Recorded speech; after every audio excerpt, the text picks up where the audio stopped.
Hello दोस्तों, welcome back to my channel. This is video number 2 और आज हम शुरू करते हैं जहां से हमने पिछली बार छोड़ा था, which was AC and DC current.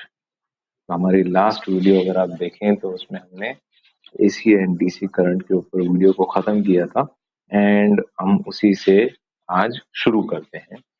दोस्तों लास्ट इसमें थोड़ा सा रिकैप कर लेते हैं।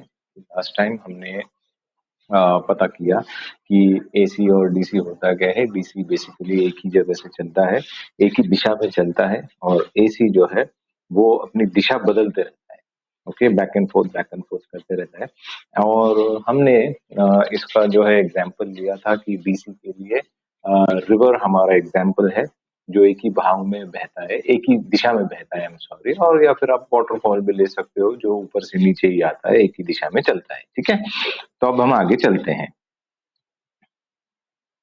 सो दोस्तों, बेसिकली डीसी करंट जैसा मैंने आपको बताया कि इसका बहाव एक ही तरफ से चलता है, from one direction, uni direction जिसको बोलते हैं हम लोग।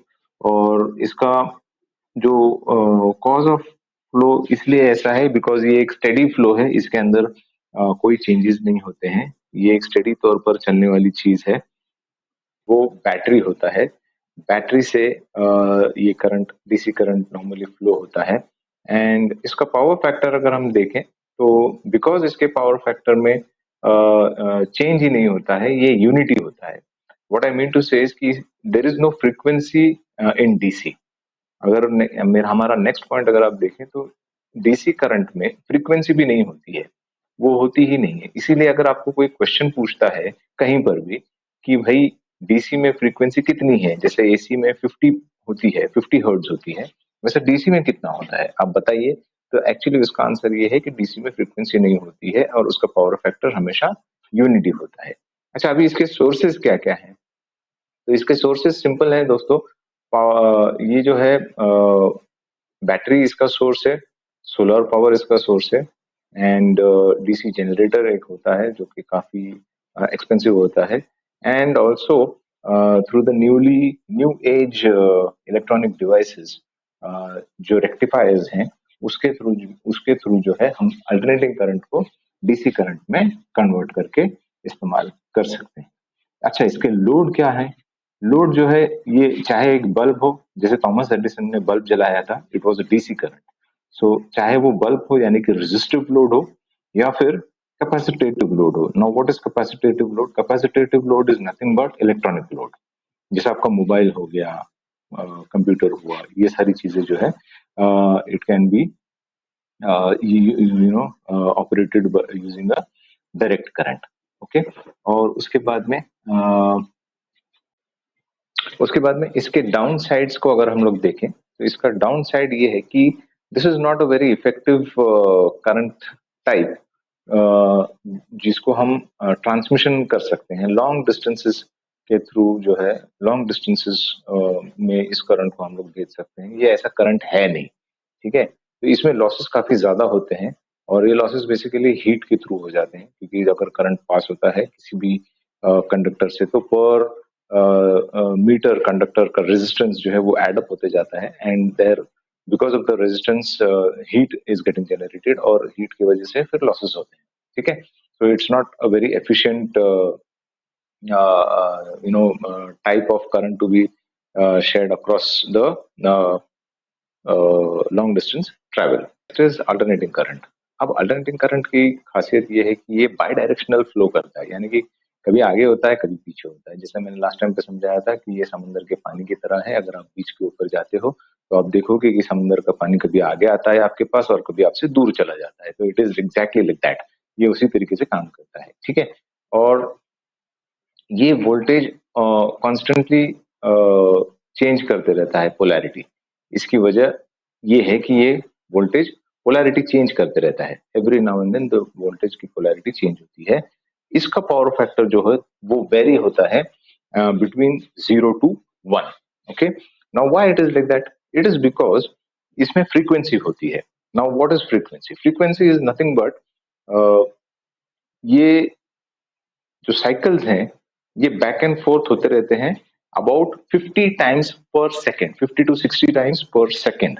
तो इंडिया में फ्रीक्वेंसी है 50 हर्ट्ज। तो इंडिया में हम लोग फ्रीक्वेंसी को 50 हर्ट्ज के ऊपर कैप किया हुआ है और 50 टाइम्स पर सेकेंड ये वोल्टेज जो है ये कॉन्स्टेंटली चेंज होते रहता है, डायरेक्शन चेंज होती रहती है। That's why because of the change of the frequency यहाँ पे पावर फैक्टर जो है वो प्ले होता है। इधर it is between it is between 0 and 1. Sometimes it is 0.8 and sometimes it is 0.9, sometimes it is 0.99. So the more effective the power factor is, the better is the energy efficiency. ठीक है। दूसरा इसका जो source है ये है power plant, AC generators.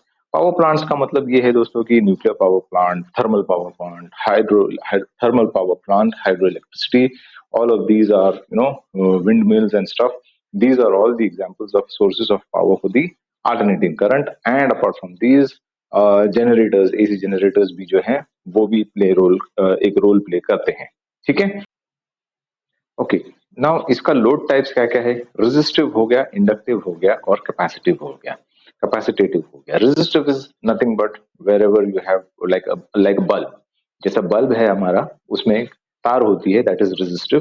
तार में ज्यादा रेजिस्टेंस होता है, that is there. Then inductive load is basically your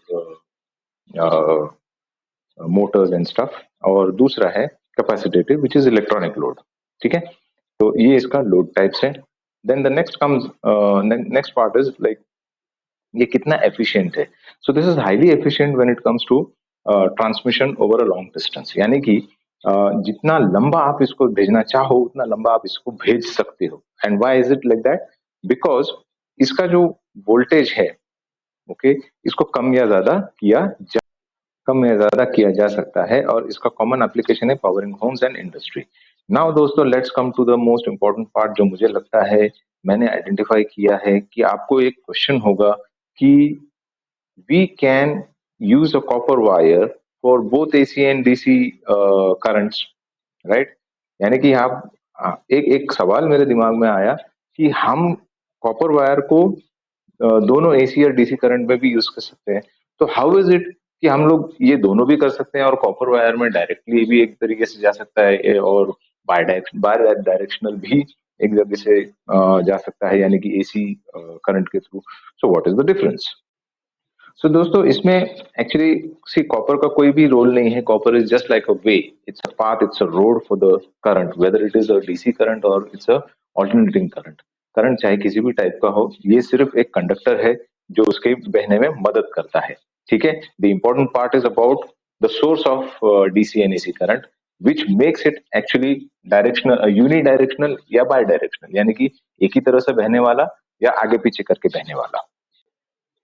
okay. सो आप ये भी सोचते होंगे कि ठीक है, करंट है, एक ही दिशा में बह रहा है और दूसरा करंट है वो अलग अलग दिशा में बह रहा है, बट ये ऐसा हो ही क्यों रहा है, किसी एक तरीके से क्यों नहीं हो सकता? तो इसका सिंपल सा एक रीजन है दोस्तों। एक सिंपल सी इसमें चीज है। देखिए, डीसी करंट में जो होता है और एसी करंट में जो होता है चेंजेस या रिएक्शंस या जो भी आप समझे इसका, इसे इसके सोर्स के ऊपर डिपेंड करता है। ओके। डीसी का सोर्स होता है इलेक्ट्रोकेमिकल रिएक्शन। इस वजह से उसमें जो वोल्टेज और जनरेट होता है वो एकदम स्टेबल होता है, राइट? एकदम स्टेबल होता है बिकॉज उसमें एक एनोड होता है जो इलेक्ट्रॉन्स को पास अवे करने में इंटरेस्टेड होता है, दूसरा कैथोड होता है जो इलेक्ट्रॉन्स को एक्सेप्ट करने में इंटरेस्टेड होता है। ठीक है। तो एनोड देते रहता है इलेक्ट्रॉन्स और कैथोड जो है वो लेते रहता है। दैट इज द रीजन कि उसमें स्टेबिलिटी होती है। And at a certain point, एक एक एक वक्त के बाद, एक टाइम के बाद बैटरी में अगर आप देखेंगे कि बैटरी में करंट खत्म हो जाएगा, कोई चार्ज ही नहीं रहेगा उसके अंदर। ठीक है। तो वहां पे ऐसा नहीं है कि कोई चेंज आएगा, वहां पे या तो होगा तो स्टेडी होगा या फिर एकदम खत्म हो जाएगा। That is what DC. तो डीसी जो है बैटरी से आएगा केमिकल रिएक्शन की वजह से, that is why it is a stable power. इसीलिए जितने भी इलेक्ट्रॉनिक उपकरण हैं, चाहे आपका टीवी ले लो या आपका मोबाइल फोन ले लो, चाहे आपकी कंप्यूटर की बैटरी ले लो, कुछ भी ले लो, जो इलेक्ट्रॉनिक आइटम होता है जो हम लोग चलाते हैं, this needs a very stable kind of power, very stable kind of power. इसीलिए डीसी इज प्रिफर्ड। आप देखोगे कि आपका मोबाइल आप देखोगे कि आपका मोबाइल जो है वो एसी करंट को लेता है और एक चार्जर के थ्रू उसको डीसी में कन्वर्ट करके आपके मोबाइल को पावर करता है, right? So that's about the DC. Now the AC part, alternating current जो होता है ना, वो जनरेटर के थ्रू जनरेट किया जाता है। दैट मीन्स एक एक वायर का लूप होता है जिसको मैकेनिकली फिजिकली जो है बिटवीन द मैग्नेटिक फील्ड उसको घुमाया जाता है। And when it cuts the north pole, जैसे मैग्नेट में आपको पता होता है कि एक नॉर्थ पोल होता है, दूसरा साउथ पोल होता है। जैसे ही वायर कट करता है नॉर्थ पोल को, एक उसमें चार्ज जनरेट होता है जो उसको एक डायरेक्शन में पुश करता है, राइट? वोल्टेज जनरेट होता है जो एक डायरेक्शन में पुश करता है। Then it comes to a phase a point where there is no charge at all, then it cuts the south pole। जब वो साउथ पोल के मैग्नेटिक फील्ड को कट करता है तो वहां पे जो चार्ज जनरेट होता है वो इलेक्ट्रॉन्स को अपोजिट डायरेक्शन में पुश करता है। And that is the reason, अगर इस लूप को बहुत तेजी से फिराया जाए तो उसमें आप देखेंगे कि तेजी से फिरने की वजह से कई मर्तबा इलेक्ट्रॉन्स आगे पीछे होते रहते हैं। एंड दिस आगे पीछे होने की जो चीज है, ये जो साइकिल है, इसको बोलते हैं फ्रीक्वेंसी। और यही जो है 1 सेकंड के अंदर अबाउट 50 to 60 टाइम्स आगे पीछे होता है। दैट मीन्स दोस्तों, जो करंट हम लोग घर में इस्तेमाल कर रहे हैं बल्ब जलाने के लिए, अगर एक नॉर्मल इनकैंडेसेंट बल्ब लोगे, रेजिस्टिव बल्ब लोगे और उसको लगाओगे और उसकी फ्रीक्वेंसी कम कर दोगे, तो you will come to know very certainly कि एट अ सर्टन पॉइंट वो बल्ब ग्लो हो रहा है and at a certain point उसका उसमें बिल्कुल भी ग्लोइंग नहीं है। ठीक है, उसकी फ्रीक्वेंसी अगर एक वीएफडी के थ्रू कर लो कम, बिल्कुल एक 5 या 10 कर लो फ्रीक्वेंसी को, तो आपको क्लियरली दिखेगा कि वो जल रहा है, बुझ रहा है, जल रहा है, बुझ रहा है। लेकिन normally with 50 hertz of cycle frequency, वो इतनी तेजी से कम ज्यादा होता रहता है कि हमारी नॉर्मल आंख को हमको समझ में भी नहीं आता कि ये अल्टरनेटिंग करंट का इफेक्ट हो रहा है। So that is the reason कि ये बाय डायरेक्शनल होता है, it's by nature. So by nature alternating current is directly derived from the conductor within a magnetic field, and that has alternating north pole and south pole। so ये था आज का video दोस्तों।